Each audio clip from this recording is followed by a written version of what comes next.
तीर्थ शब्द का अनेक अर्थों में प्रयोग होता है। शब्दकोश में इसका अर्थ उद्गम स्थान, जल स्थान, पवित्र व्यक्ति, गुरु, यज्ञ, अग्नि और जल इत्यादि होता है। तीर्थ सेवन से मनुष्य का परम कल्याण, उद्धार होता है।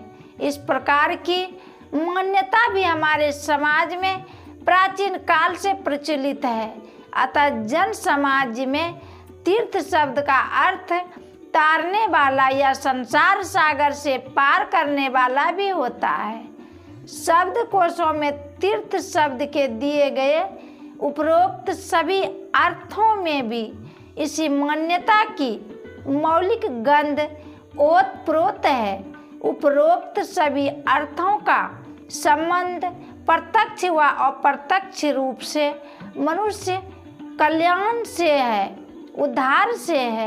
अतः जब हम तीर्थ शब्द के इस पहलू पर विचार करते हैं तो पाते हैं कि सर्वप्रथम तीर्थ उस बनाने वाले परमपिता परमात्मा को ही कहा जा सकता है, जो भवसागर पार जाने के लिए जीव को माता पिता के माध्यम से मनुष्य शरीर रूप नौका प्रदान करते हैं, एक अनुपम अवसर प्रदान करते हैं। इसीलिए प्रत्येक मानव का यह कर्तव्य हो जाता है कि वह असली एवं सच्चा तीर्थ खोजकर इस दुख सागर से पार हो जाए।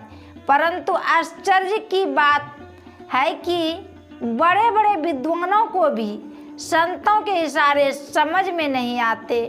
यही कारण है कि आज संसार के लोग किसी स्थान विशेष को सच्चा तीर्थ मानकर वहां स्नान करने में ही अपनी भलाई समझ बैठे हैं।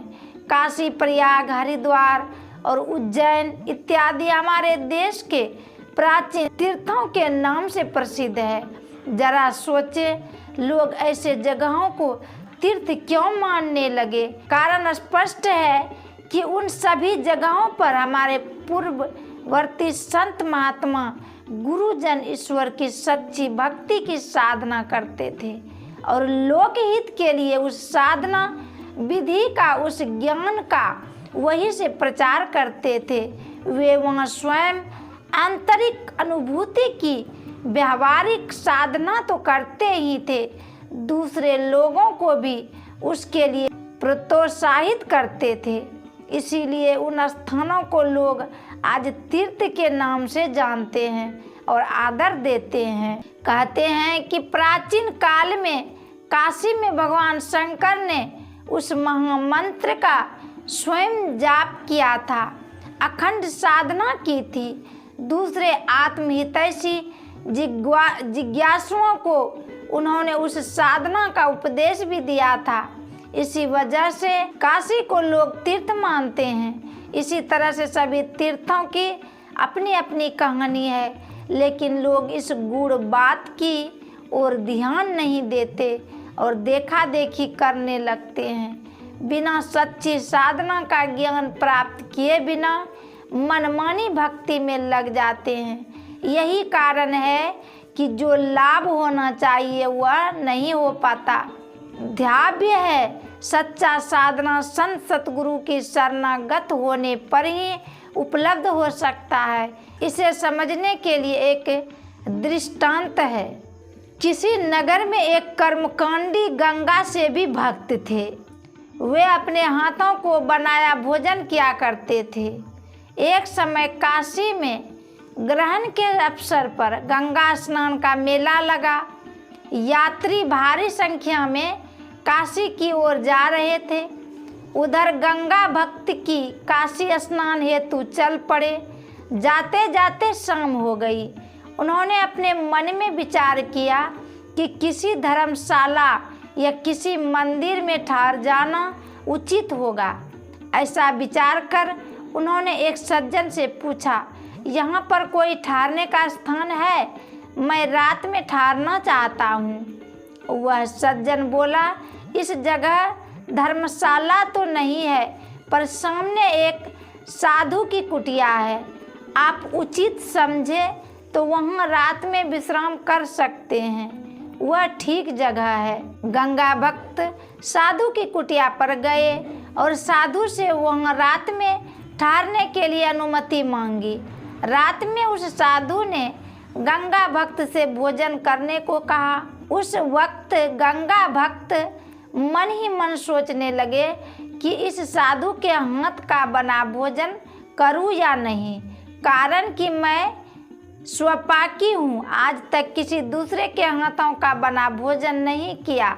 ऐसा विचार करते करते उन्होंने निश्चय किया कि ये तो काशी नगर में रहने वाले साधु हैं, इनके हाथ का भोजन करने में कोई हर्ज नहीं है।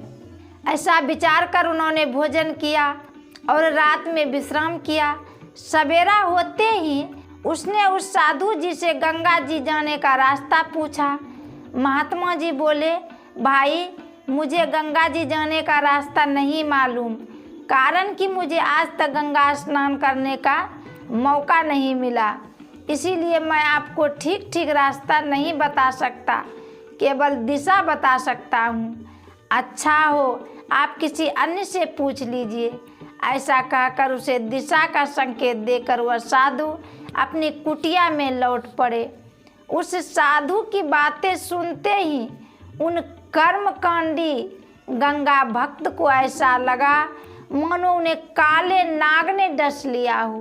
काटो तो खून नहीं, वहीं पर खड़े हुए भारी चिंता में डूब गए और मन ही मन कहने लगे, हे प्रभु, आज मुझे किस जन्म के पाप का फल दिया गया जो मैं जानबूझकर इस पापी अधर्मी के पास ठहर गया। इसके हाथों का बनाया भोजन भी कर लिया। जिस व्यक्ति ने आज तक गंगा माता का दर्शन नहीं किया, क्या वह साधु है? आज मेरी जिंदगी भर की पुण्य की कमाई पल भर में नष्ट हो गई। अब तो गंगा में डूबकर मर जाना ही ठीक है। ऐसा सोचते सोचते वह दुखी हो रहा था। उस समय 3 महिलाएं दिख पड़ी, जिनकी शक्ल कुरूप तथा बदन से बदबू आ रही थी। वे तीनों उसी कुटिया की ओर आ रही थी। जब वे नज़दीक आई तब वह रास्ता से अलग होकर तीनों को देखकर कहने लगा, आज तक मैंने ऐसी महिलाएं नहीं देखी। फिर वह देखता है कि वे तीनों साधु की कुटिया में चली और वहीं से फिर वापस लौटी तो उस वक्त उनकी वेशभूषा एकदम बदल गई।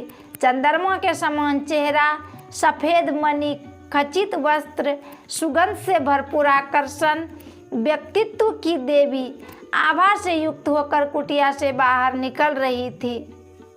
लौटते समय गंगा भक्त ने उन तीनों से प्रश्न किया, हे माताओं, आप तीनों देव कन्याएं हैं या स्वर्ग की परियां हैं जो इस प्रकार अपना रूप बदलकर संसार में घूम रही हैं? यदि उचित समझे तो मेरा कौतूहल शांत करे।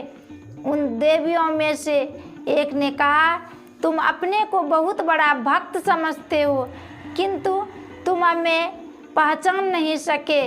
सुनो, मैं तुम्हें बताती हूँ, हम गंगा, यमुना, सरस्वती तीनों नदियाँ हैं। तुमने हमारा साधु की कुटिया पर जाने के समय का जो रूप देखा था, वह रूप उस समय का था जिस समय सारे संसारिक लोग हमारे जल में स्नान कर अपना सारा मैल पाप धो डालते हैं। उस समय हमारा शरीर गंदा हो जाता है।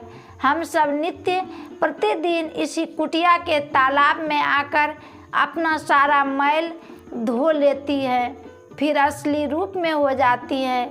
हमारे स्नान करने के उपरांत सारा तालाब गंदा हो जाता है।